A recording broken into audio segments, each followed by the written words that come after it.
Greetings and salutations, tube dwellers. Welcome back to Starcraft 2 Heart of the Swarm. I am your host, Zimad Guru. This is my secondary account, Garusian, the only account I've been playing on recently, the account that I've been playing exclusively Terran on. And I'm going to do another loss analysis video. Now, the last video that I did, the last episode of anything Starcraft that I did was a loss analysis video in which I accidentally misplaced the first minute or two of what I recorded, in which I described what I was going to do. And the video just strangely cut on right where I was looking for a replay, and then I went into a replay, and I took a look at some TVP games in that episode. This time I'm going to look at some TVZ games, and apparently my profile doesn't want to load for some reason, which isn't cool. Lots of losses in here, though. Lots of losses, so of course I feel the need to go over some of them. And you can see I'm getting to this a little bit late. A couple of these games are from as long ago as a week. But let's just jump right into one of these TVZs. I think I've got 3 games I'm going to try to get through, which means I want to try to go through them pretty quick. This first one will be on Derelict Watcher TE. It is a Platinum versus Platinum, and Ronaldon will be my Zerg opponent. Now, Derelict Watcher is a map that feels really tightly clustered. Let's go ahead and get this speeding up just a little bit. We'll go straight to ×2 to begin with. Matter of fact, we'll go to ×4 until we see exactly what the opening is, and then we'll probably back down to about ×2. So far, supply depot at the ramp. Now this is a really kind of tight-knit map. It feels a lot closer than a lot of the other maps. The ground rush distance isn't terribly different than the likes of, say, Akalon Wastes, but everything about it just seems a lot more direct. It is a barracks first. There is no gas, so I can only imagine I'm going to expand, and it looks like Ronaldon did the hatch first into pool, also gasless. So there be the openings.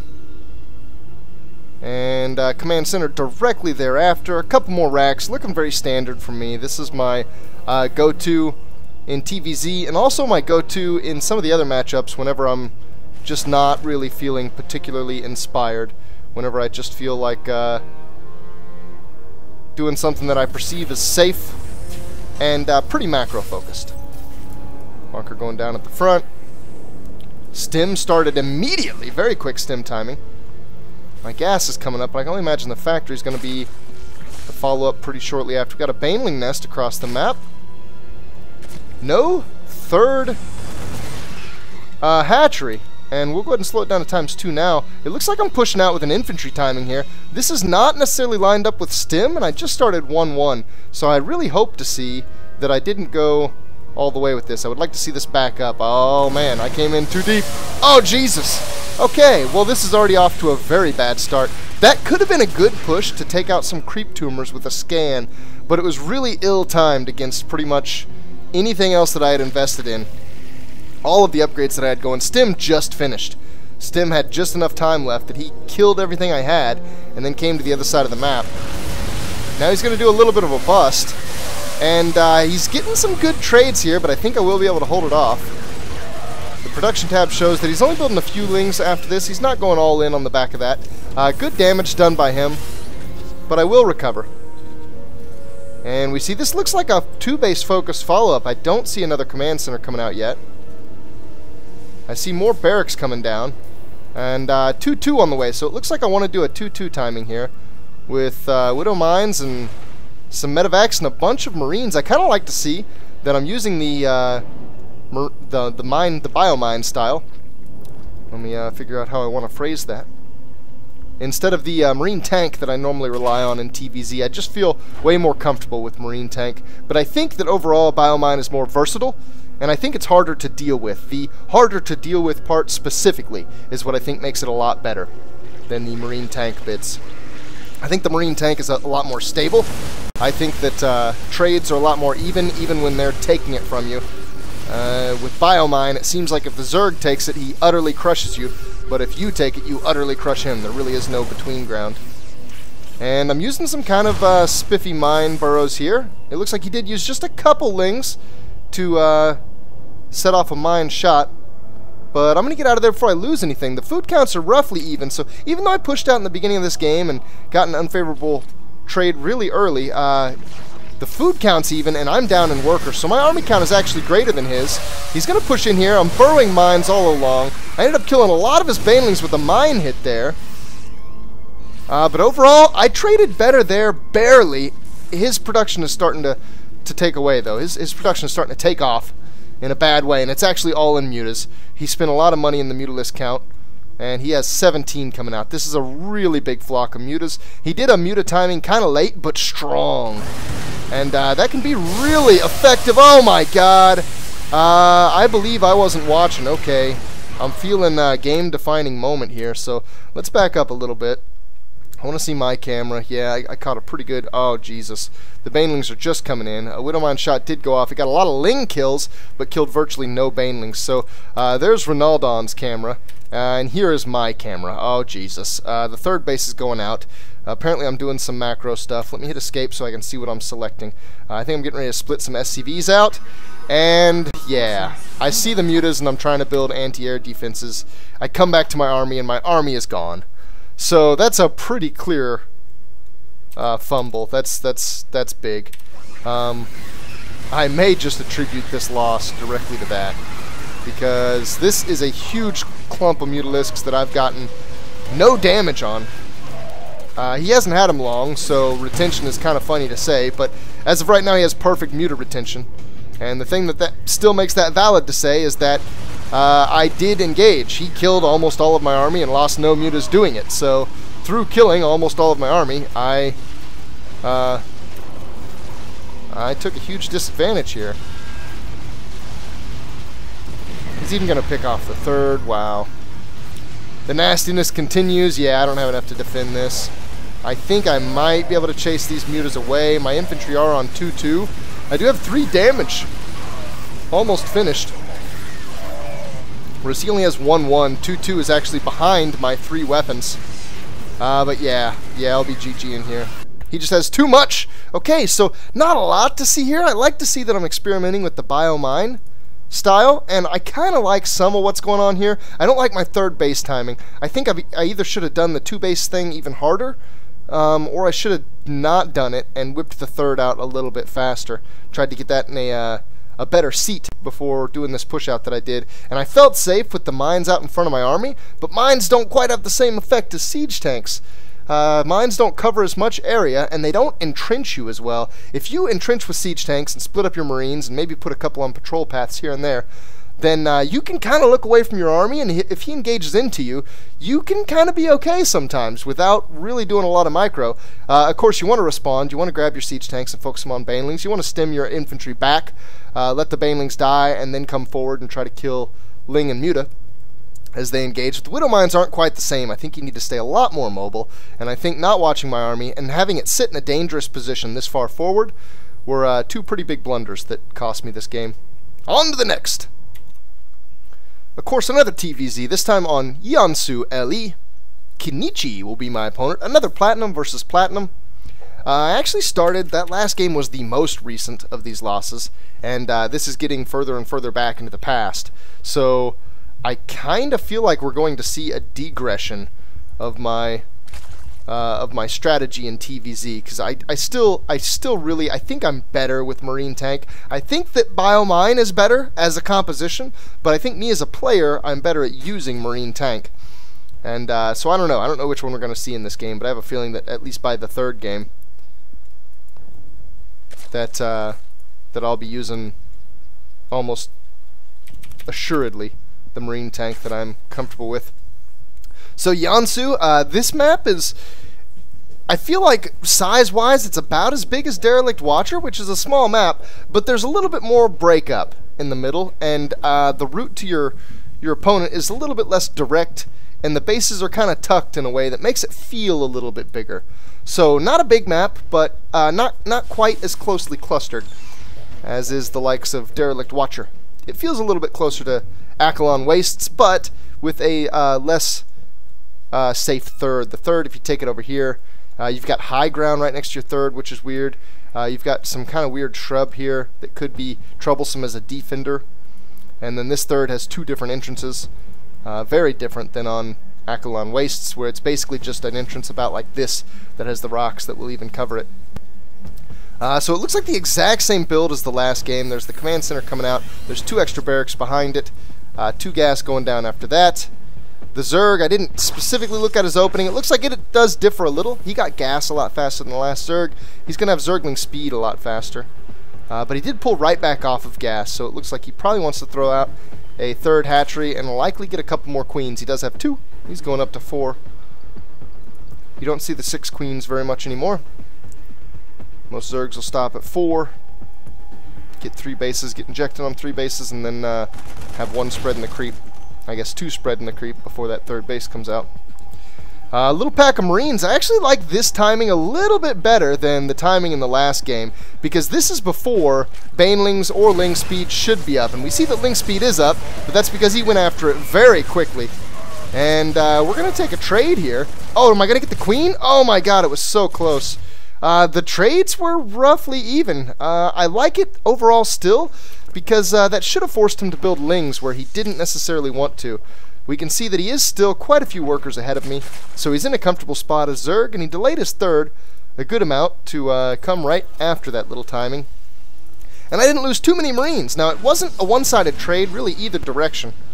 But just that he wasn't able to drone up that whole time, I like. Now that was kind of good for him. It looks like I was thinking about another push-out, and I wonder, that looked like a very similar push-out to the last game, except that Stim and Combat Shield are actually timed together in this game, and it looks like they would have been finished if I committed to that push-out.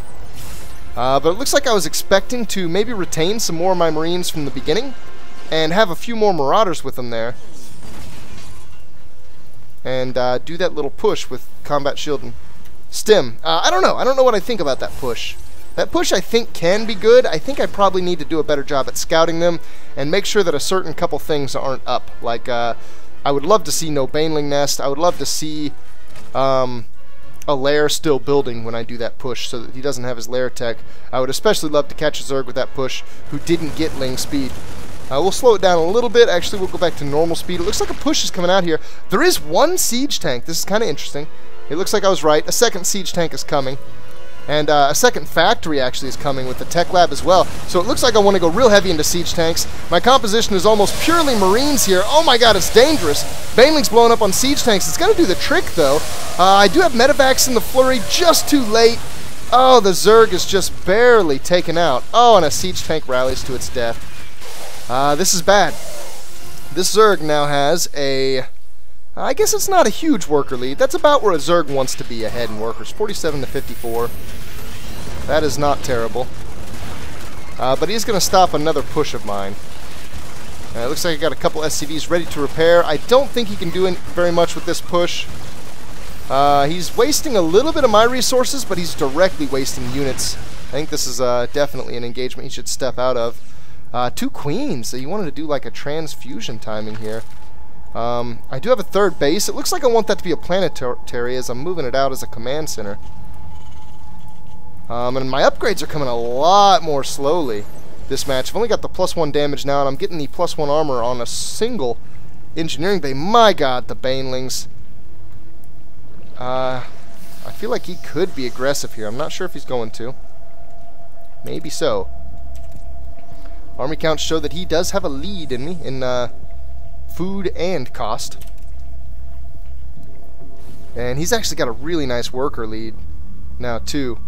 He's about a solid 20 workers up. That is definitely a comfortable place for a Zerg. So let's speed it back up a little bit here. Again, I want to get to all 3 of these games, and I don't want them to take forever. So during any slow periods... Oh, nice positioning on the siege tank. My god, the losses he took there. He took way too many losses. I'm not even going to slow that down. Units lost shows it. No, I'm being aggressive immediately. I like that I'm going aggressive directly off the back of this. I've got 3 siege tanks. That's a beautiful number. We'll slow it down a touch here. This 3rd's going down. There's no way. I'm doing a preemptive split. Wow, that's a macro hatch in a terrible position. That chokes up the Zerg's means of getting to his 3rd a lot. Widow mines too. I actually like siege tanks and widow mines. That's kind of unique. He's going to come in here. I'm going to get some widow mine shots off. It looks like plenty of siege tank shots as well. He's gonna clean me up, I think. No, I don't know. I've got just enough infantry that I'm sticking in this. I do have 1-1 now with 2-2 on the way. I am finally using 2 engineering base. It looks like he's focusing on roach upgrades. It's 2 armor, 1 damage. So he's ahead of me technically by 1 armor, but I'm just about to get my +2. So I'm about to step into the lead. I'm gonna do a little bit of damage in his main. It looks like I'm trying to rally up. Yeah, just a couple of Marines here and there. I like doing stuff like that. Very little bit of attention. It takes a lot of attention to respond to. And I'm going to catch his 3rd and stop that from happening. He does have a 3rd up over here, and it is mining minerals. So he's not down and out, but I've got a food lead. And I'm in an awesome spot. I pick off the spawning pool. God, I'm being an asshole. And I love it. I love seeing Terran just eat up Zerg now. I've been on the receiving end of TVZ, and I don't feel strong in TVZ. I don't feel strong in any matchups. That's not saying much, but Zerg can be pretty terrifying sometimes. I used to have no joy watching Terran stuff wipe Zerg out, but I've got a bit of it now. He does have 1 melee as well. Kind of odd dispersion of his upgrades. He's also getting 2 melee. He's keeping everything on par. I'm getting 3-3 though, and this is quite the large ball of bio. I've got a good number of Widow Mines. I've still got 1 tank. It looks like it was just a remnant of the composition I was using. And I'm burying Widow Mines as I go. It looks like I'm not even leaving any behind, though I did leave the tank behind a little bit. Whoa, this looks dangerous. I've got some... Oh my god! Okay, that was a big, big hit, so let's back this up just a second. This is normal speed. The Widow Mines are not burrowed. I stemmed all the infantry, but I was not moving them back fast enough. And he got amazing Baneling hits. Those Baneling hits went on a siege tank, so those weren't the best. And I'm going to load all my infantry up and get the hell out. Wow. That went bad. I had a nice advantage going into that. I still actually have a food advantage. I've got my 3rd base up. A little bit of orbital command spam coming out here. So my economy should be able to progress pretty nicely, but that was a big loss. He's still doubling me up, but he had a better economy in the early game, so if I want to keep it even, then I have to take more efficient trades than him. Let's step back into a little bit of speed here. Looks like I want to take my 4th up there on the high ground. That looks like a beautiful place for a base. It's really sequestered off, even blocked by a Zelnaga watchtower and like 2 separate high ground chokes. He's not going slow with his macro either, though. He is continuing to whip out the bases, and given that he lost this one, he's still got plenty of minerals and gas left there. He did go for a muta switch. This is a pretty small number of mutas right now,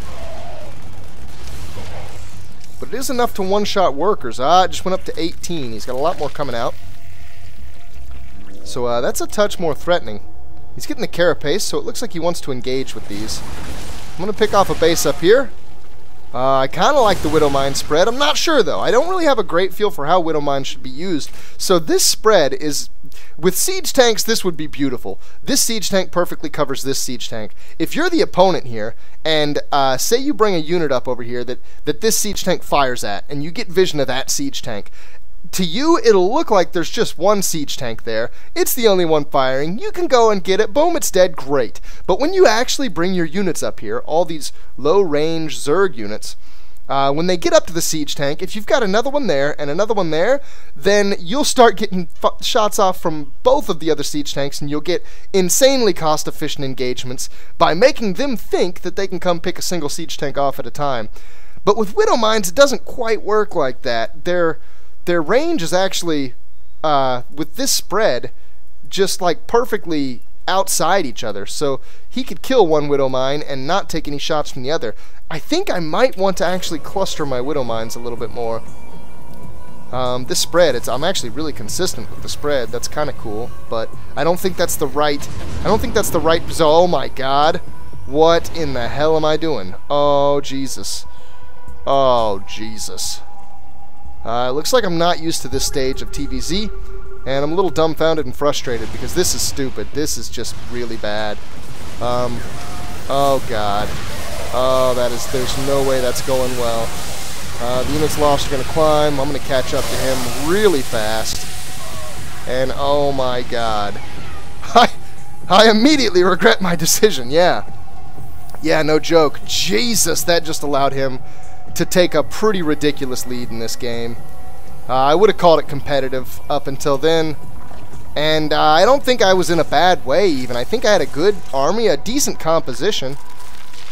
But I just made a really bad move. I want to see one thing. Here, I'll ruin a little bit. You guys already know it's a loss, so I'm not really ruining anything. That might have been a little too far back. Wow, it's got to seek it. I want to see roughly what that composition was. I want to see primarily how many Widow Mines I had, and then what was the difference between my Marine and Marauder counts. I want to see if I had a lot more Marauders or a lot more Marines, and then I want to think about that for a second and think about which I should have. So we've got 33 Marines and 14 Marauders, so almost twice as many Marines as Marauders.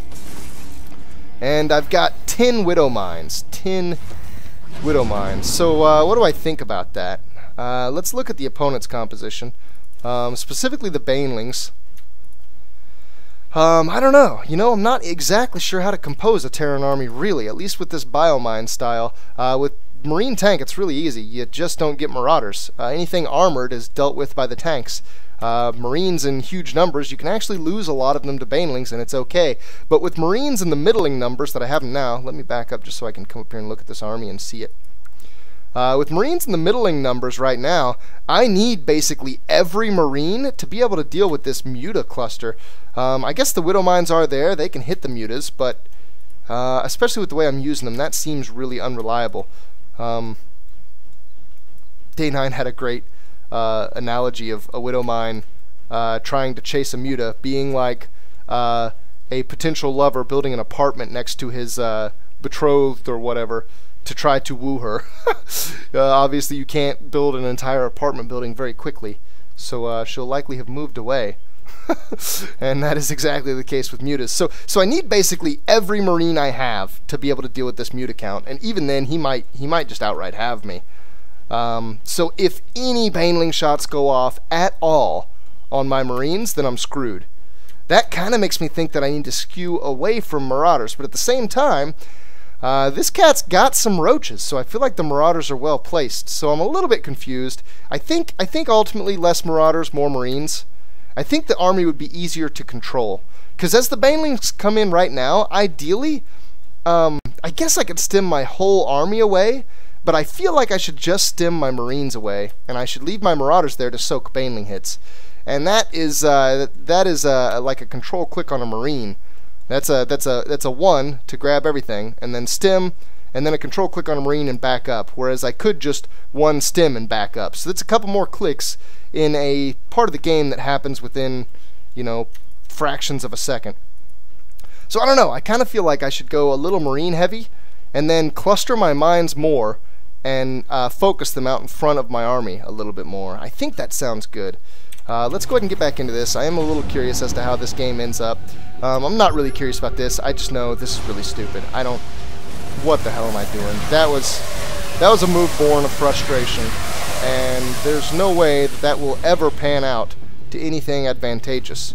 It wasn't going to be surprising. It was everything I had. So if he was aware at all, he would be aware of that. He's getting a lot more Banelings here. I don't really see how I'm going to hold out against this. He's got twice my army. I guess I'll slow it down a little bit, but I expect this to pretty much just be a one-sided smash. Looks like he's going to back up. I don't really feel like he needed to. I do have an upgrade advantage on him, but I don't have any army basically at all. I've even got SCVs in this. I don't even know what I'm doing here. I'm just clearing some creep. I can't really do anything though. I'm going to try to burrow some Widow Mines, but it's not enough. I did get some decent hits there. He's staying ahead of me in the units lost, but he's staying way ahead of me in economy. I guess 66 drones isn't way ahead. Okay, and now the Ultralisks come out. So this is the point where if I'm doing the Biomine style, I need to have Marauders. Even if I'm doing Marine Tank, I want to start building some Marauders. So pure Marine Mine wouldn't really do a whole lot, unless I had a lot of mines. It looks like I may continue to hold here. I don't know how. He really just... he could really just hit the gas pedal. If he got those Mutas over my production line, I'd pretty well be hosed and probably just GG. He's got such a huge cluster of Mutas, 21 right now. It's really tough to deal with when behind. It's the exact same number of Marines that I have. I'm going to stim 4 Marines up to try to defend that 20+ unit cluster. It will somehow be successful. Turret spam, woo! Okay, game's getting silly. I don't know how I'm still alive. I shouldn't be. I feel like I'm being toyed with a little bit, which you'll have from time to time. Some Zergs, and I know the feeling. Oh, Fungal's involved now too. Looks like for the most part he's going to miss a lot, but I had a really small arm going into this.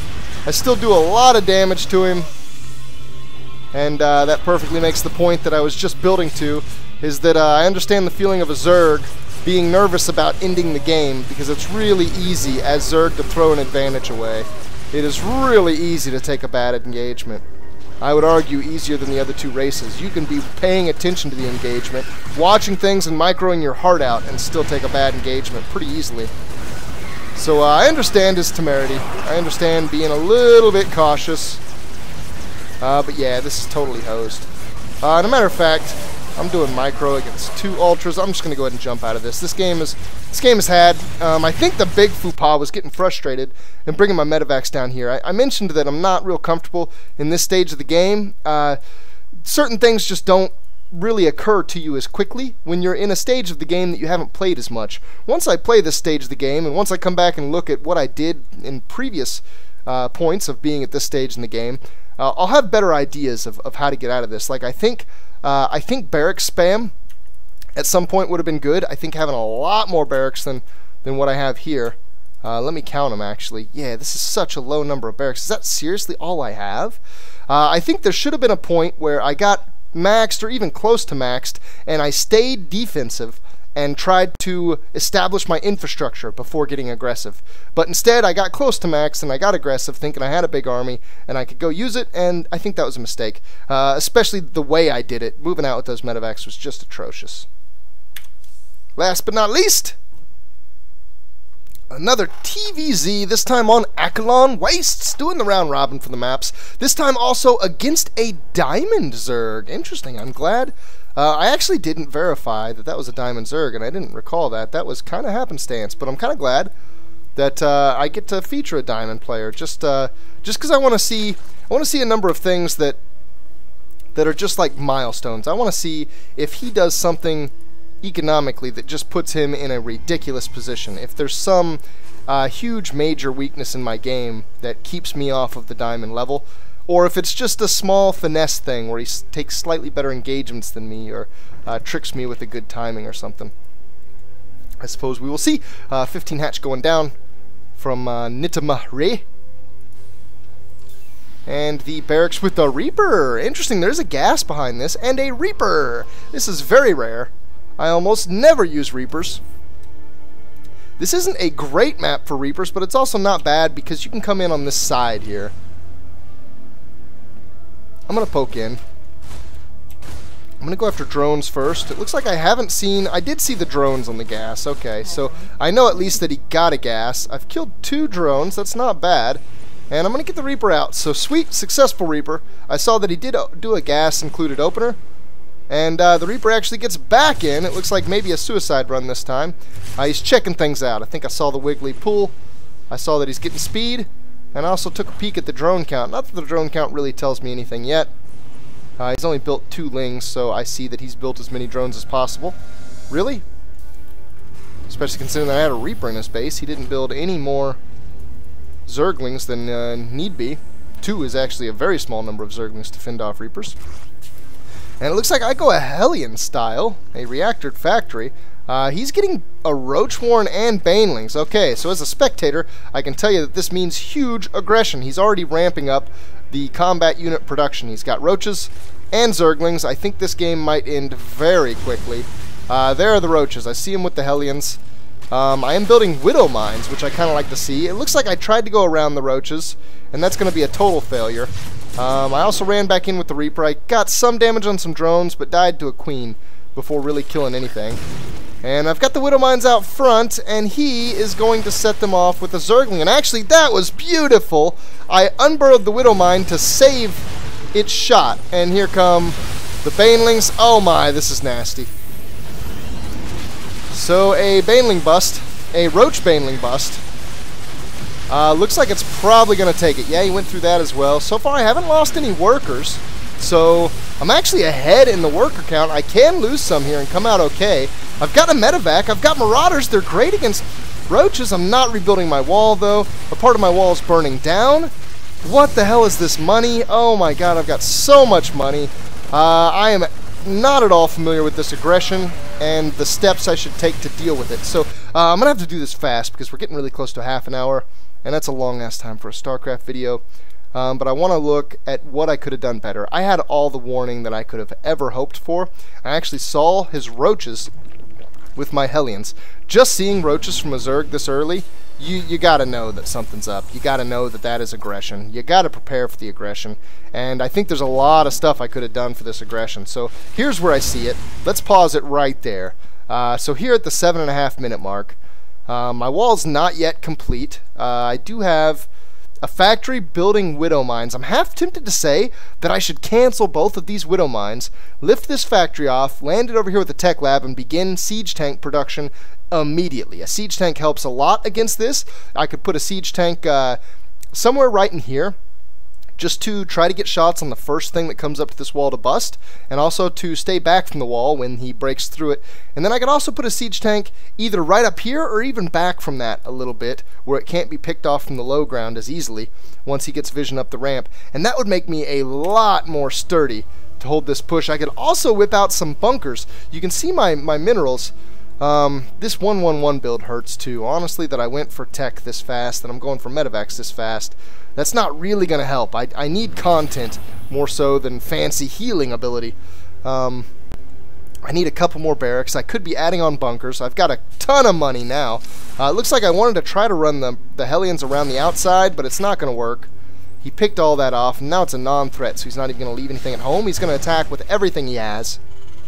A couple more bunkers. I'm way late at this point. I had plenty of time. We're coming up on a full minute since I saw the roaches.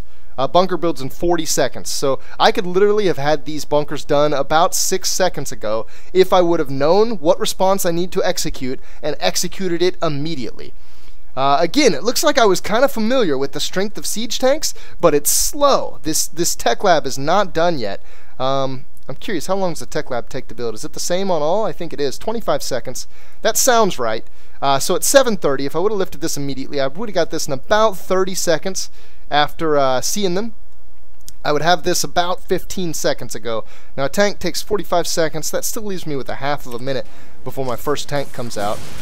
So I could have a tank at 8:45 if I responded perfectly. Let's watch how long he delays. Let's see if I could add a tank out for this. I feel like I could have. I'm getting close to the mark where a tank comes out. Now note that once the tank's done, I got to bring him down in siege, or maybe even siege him up in the high ground. A couple more bunkers, though, is another thing. So say I had 2 more bunkers here. I had the time, I had the money. I could have done that so long as my execution was there. He busts 1 bunker. He's got enough banelings here for a second bunker bust. If I would have had a third, though, he would not have enough banelings for that. Now, he's got enough roaches that he could pick a bunker off quick. I also have enough infantry that... I guess I've only got 3 infantry here. Those are mostly SCVs. I've got enough infantry that I could have something in the bunkers. I'm not sure I could have them both full, you know, assuming that I stick to this 1-1-1 build. And the siege tank finally comes out. Yeah, this could have been out about 20 seconds ago. This siege tank could have been sieged right here, taking shots at this clump of units the entire time they were there. The chance for me to kill off all of these banelings before they could bust this depot was actually pretty high, and I could spend SCVs repairing this depot and getting free shots off on the roaches because I'm so far ahead in the worker count. That wouldn't have actually hurt me. I could drop below him in workers, and I'd still consider us even. But there we go. The responses weren't there. I'll go ahead and zoom through this. We know how it goes, though. I try to repair the tank. He picks the tank off. I'm getting another tank. He floods in with Zerglings. The tank isn't even useful now. And I GG. So there's a few TVZ losses, and my thoughts on why I buggered it all up. God, this economy's so low. I like it, though. He pushed my poop in. He was diamond, I was platinum. This is a little bit of that mentality I was talking about when I was playing in gold. If you are pretty sure that you're better than another player, be aggressive. You can probably just get an advantage on him. You can probably use your advantage, or use your aggression to take an advantage early, and then just run away with it. It's very common. It's what should happen if your skill is indeed higher than theirs. But there you go. Thanks for watching, guys, and stay tuned for more StarCraft 2. I just started a new playthrough, Space Base, so this stuff will be a little bit slower than if I weren't doing anything else, but it will continue. See you later!